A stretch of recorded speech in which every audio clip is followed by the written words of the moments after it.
आना, इसलिए मांगी नाव ना।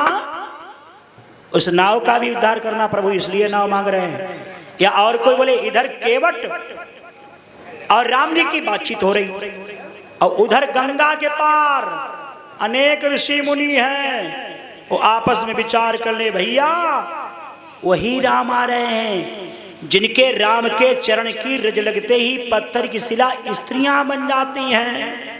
अब ऐसा करो, बिना स्त्री के कोई नहीं रहेगा। अब पत्थरों को काट काट करके, छांट छांट करके मूर्ति बना बना बन के रास्ता में बिछा दो।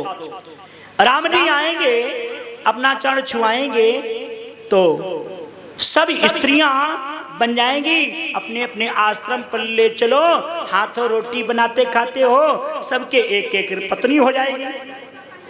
तो उन ऋषियों ने पत्थरों को काट छाट करके मूर्तियां बना दी। एक महात्मा कहने लगे, ऐसा करना, नंबर डालते जाना, नहीं तो किसी की स्त्री किसी के पास चली जाए। ऐसा भी हो जाता है, अदला बदली हो जाती है ना। अब आजकल थोड़ा एक दो बारातें आई, स्टेशन पहुंची, आप लोगों ने अखबार में पढ़ो हुई, अब बहुएं लंबा सा घूंघट मारे तो ये गई कदकाठी हती।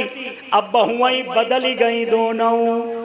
अब बदल के कहूं कि बहू किसौ घर पहुंच गई, किसौ बहू, तब बड़ा मुश्किल में उन्हें ढूंढोगे। तो आज वही कहा, नंबर डालते जाना, काट काट छाड़ छाड़ मूर्ति बनाई बनाई गंगा पार सड़क जैसी बनाई दी। राम लक्ष्मण की जोड़ी, राम केवट से बात कर, लक्ष्मण ने गंगा के पार दृष्टि डाली। लक्ष्मण दौड़े दौड़े आए, भैया भैया किसी राजा ने रास्ता में बड़ी व्यवस्था बना दी, सड़क बना दी, उधर अच्छा लगेगा। राम जी ने सोचा इतनी जल्दी कैसे सड़क बना दी। तो राम जी ने ज्ञान दृष्टि से देखा, वो हो ये विधाता का जो नियम है वो मिटा देंगे। अगर सभी शिला पत्थर की स्त्री बन जाएंगे तो नर नारियों का क्या होगा। इसलिए राम ने सोचा ये तो गड़बड़ हो जाएगा। तो राम जी ने एक रूप में उधर खड़े हैं, दूसरे रूप में गंगा के पार पहुंच गए। राम सीता बन गए, राम लक्ष्मण बन गए, सीता हरण हो गया। सीता के वियोग में राम हे खगमृग हे मधुकर श्रेणी, तुम देखी सीता मृगन। सीता की खोज करते घूम रहे हैं, रोते घूम रहे हैं। ऋषियों ने कहा, क्यों भाई, ये तो वही राम है जिनके चरण की रज लगते ही पत्थर की शिला स्त्री बन जाती हैं। ये तो राम अपने आप स्वयं स्त्री के वियोग में रो रहे हैं। तो याद रखो, जैसे जय रोई रहे ऐसे ही अपनों को भी रोना पड़ेगा। इसलिए फूले फूले फिरत हो आज हमारो ब्याह, और तुलसी गाई बजाई के देत काठ मा पाऊं। फूले फूले फिरत हो, इसलिए ये शिला उठा उठा के इधर उधर फेंक दो। सब महात्मा शिला को इधर उधर फेंकने लगे। कुछ महात्मा कहने लगे कि नंबर पड़े हैं, अगर इधर उधर से निकले स्त्री बन गई, ले जाना पड़ेगा आश्रम में। तो वो सारी शिलाएं उठा उठा करके गंगा जी में डाल दी। केवट भी ये बात जान गया। केवट वही कहता है, प्रभु आप हमारी नाव से न जाना चाहो तो, अगर नाव से न जाना चाहो तो आगे कट लो, जल बतलई है, उधर से निकल जाओ।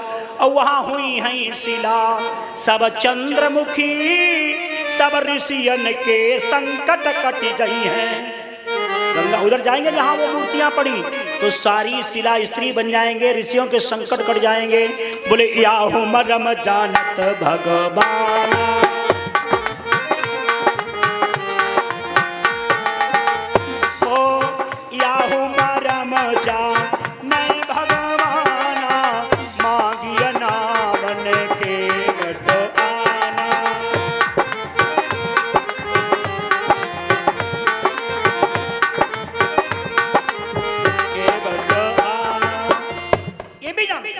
इसलिए नाव मांगी।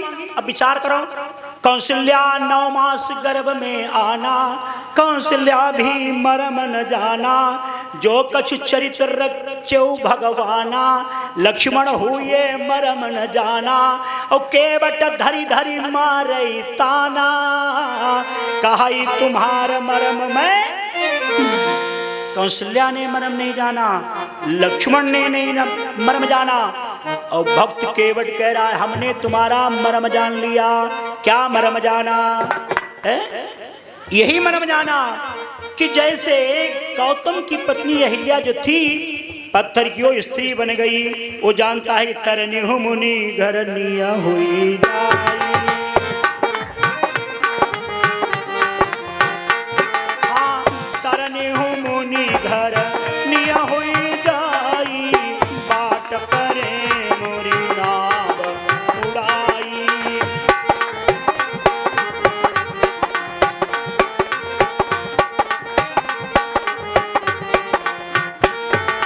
इसलिए प्रभु मेरे पास और कोई जरिया नहीं, यही प्रतिपाल सब परिवारों, नहीं जानो कछु और कबारूं। अब प्रभु अगर आपका जरूरी गंगा पार जाइए तो ये एक बात बता रहे हैं, गंगा पार जाना है तो ये काम करो, अपने चरण धुला लो और फिर गंगा के पार चले जाओ। चरण धुलाने की बात कही, भगवान मुस्कुराए, नहीं मानेगा। केवट कहता नहीं, मेरा कहना आपसे है कि बिना धोए चरणवा और उतारू न पार, बिना धोए चरणवा।